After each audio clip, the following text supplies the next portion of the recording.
네, 여러분 안녕하십니까? 예, 변리사 2차 시험을 준비하시는 여러 수험생 여러분 반갑습니다. 저는 그 대학에서 민사소송법을 15년간 가르쳐 왔고요. 장완규라고 합니다. 어찌 보면은 강의를 오래 해왔지만 또 변리사 시험을 또 준비하는 수험생을 대상으로 이렇게 제가 특강의 형식으로 여러분을 강의하기는 또 처음이라 또 굉장히 또 긴장이 많이 되네요, 여러분. 예, 만나서 반갑습니다. 제가 이렇게 특강을 하게 된 연유를 잠깐 말씀드리자면 여러분 아마 그 변리사 스쿨 홈페이지에 아마 공지된 내용을 보셔서 아시겠지만, 저희 학교와 이제 가족회사라고 하는 협정을 체결을 했습니다. 이제 지금 변리사 스쿨의 조윤중 대표님하고 저하고 이제 또 어떻게 친분 알게 돼서, 서로 윈윈 하는 그런 방향으로 한번, 방안을 좀 생각해보자. 이렇게 해서 이제 가족회사라고 하는 것은 저희 학교에서 이 산학과 관련된 부분에 이제 여러 가지 협력이 필요한 부분, 그래서 현장 실습이라든지 또는 뭐 관련된 컨설팅이라든지 또는 여러 가지 뭐 취업 분야라든지 이런 부분에 대한 이제 도움을 받고, 또 반대로 저는 이제 산업계 이제 이쪽 분야에 여러 가지 필요한 뭐 제 지식을 뭔가 도움을 드릴 수 있는 강의가 특강도 될 수 있고, 아니면 뭐 관련된 뭐 강의 개설과 관련된 여러 가지 그런 조언도 드릴 수 있고, 그래서 서로 윈윈하는 자리를 마련을 했습니다. 그래서 그런 자리를 통해서 제가 여러분에게 좀 낯설지만 이 민사소송법 5개년 기출 분석을 통해서 좀 여러분에게 말씀을 드리고자 제가 이렇게 특강 이렇게 녹화를 했습니다.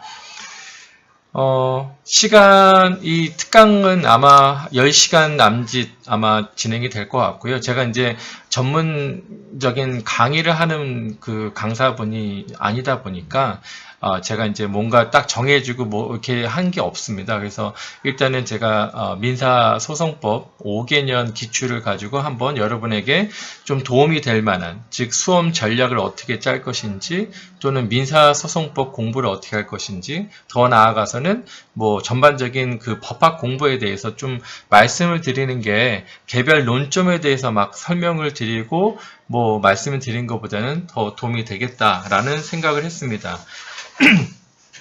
그래서 좀 지루하고 여러분이 좀 이게 뭐 필요할까 이렇게 생각할 수 있지만, 어떻게 보면 제가 이제 특강을 통해서 말씀드리는 내용을 통해서 수험 전략을 짜시고 또는 공부 방향을 만약 잡으신다라고 하면 어떻게 보면 더 효율적으로 남들보다는 더 높은 득점을 할 수 있지 않을까 감히 이제 생각을 해봅니다.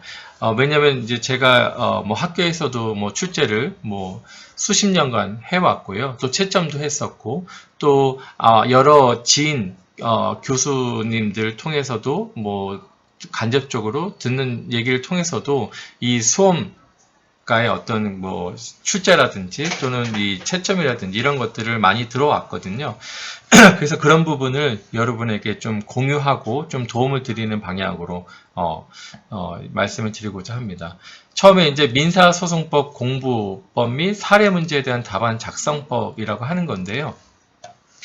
여러분이 아마 요번에 이제 그 1차 시험 발표가 났고, 이 1차 시험 발표를 통해서 요번에 민법 개론의 과락자가 굉장히 많이 난 것을 아실 겁니다. 아마 약 35% 정도 과락이 난 것으로 아는데요.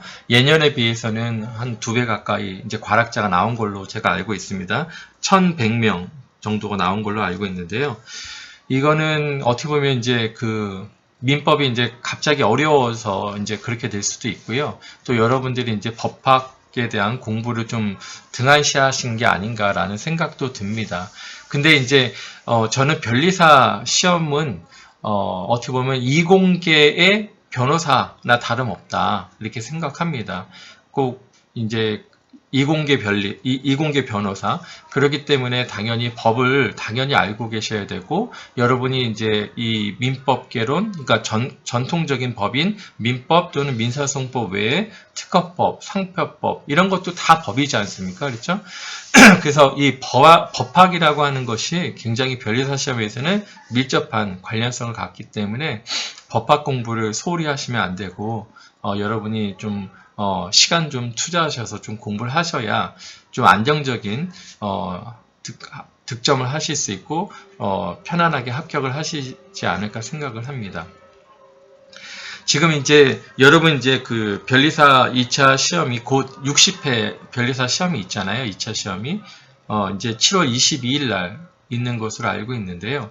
그러면 지금 5월이니까 한 2달 남짓 남았습니다. 그죠? 2달 남짓 이제 남았는데 여러분들이 이 2달 동안에 어떻게 효율적으로 공부를 하고 준비를 할 것인가, 이것도 굉장히 중요하고요. 아마 초시로 보는 학생이라면 요번 특강을 통해서 여러분들이 민사소송법을 어떻게 공부할 것인지 좀 전략을 짜시면 좋을 것 같고, 기존에 이제 그 초시를 보시고 이번에 제시를 준비하시는 분이라면 본인이 접근했던 방식이 어떤 부분에서 조금 좀 잘못됐는지 또는 비효율적인지를 좀 점검을 해보시고 이것을 좀 고쳐나가면 꽈락에서 면가락을 하고 되도록이면 빠른 시간 안에 좋은 점수를 내지 않을까 생각을 합니다.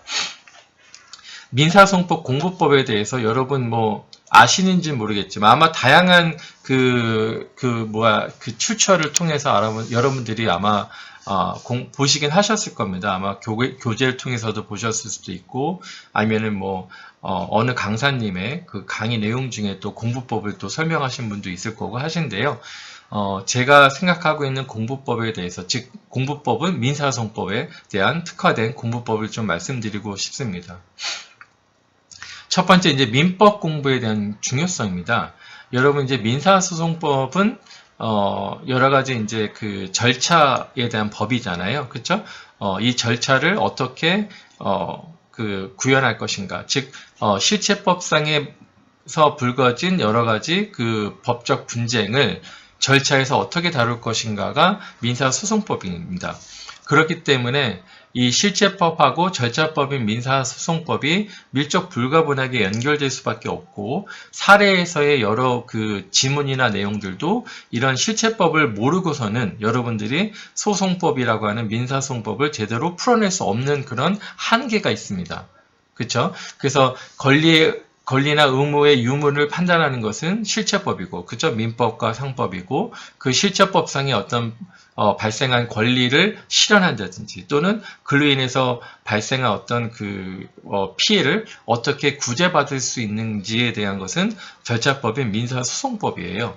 그래서 이 민사소송법상의 문제 해결이 전체적인 절차 안에서 어떤 의미를 갖는지를 파악해야 하는 것이 필요하고, 그러려면 기본적으로 민법의 기초적인 학습이 되어 있어야 한다는 점입니다. 그렇죠? 그래서 이 민법의 기초적인 학습이라 하면 여러분 뭐랄까요? 채권자 대의 소송, 채권자 대의권, 그렇죠? 민법 404조에서 말하는 채권자 대의권이라든지 채권자 취소권 또는 취소 소송이라든지 406조의 민법 406조에 등장하는, 또는 민법 750조에 있는 일반 불법 행위에 대한 요건들, 그쵸? 그런 것들이 여러분들이 머릿속에 어느 정도는 기초 개념에 대한 학습이 되어야 이거를 통해서 절차법을 풀어나갈 수가 있습니다. 그래서 민법 공부가 굉장히 중요하다. 그렇기 때문에 민법 공부를 만약에 등한시하거나 소홀히 하셨다면 그걸로 인해서 기초가 약해서 민사소송법도 어려울 수가 있어요. 예. 그래서 여러분 1차 공부하실 때 되도록이면 민법에 대한 그런 기초 학습도 탄탄히 해 놓으시는 게 그 뒤에 있는 민사소송법도 수월하게 공부를 할 수 있다라고 말씀드릴 수 있고요. 두 번째 이제 민사소송법에 대한 개요를 파악을 하셔야 됩니다. 이게 제가 이제 뭐 10여 년 넘게 강의를 하면서 뭐 다양한 학생들을 가르쳤습니다. 그 법학을 전공하는 학생도 가르쳤고, 또 예를 들어서 그 비법학을 전공하는 비법학 전공 대상자를 대상으로 민사소송법도 가르치고, 그래서 법학 전공자 또는 비법학 전공자들 이렇게 가르쳐 보면 민사소송법에 대해서 가장 어려워하는 점이, 여러분이 이제 숲을 보지 못하고 이 밀림에 들어가서 개별 나무 하나하나를 보고 있기 때문에 길을 헤쳐나갈 수가 없는 거예요.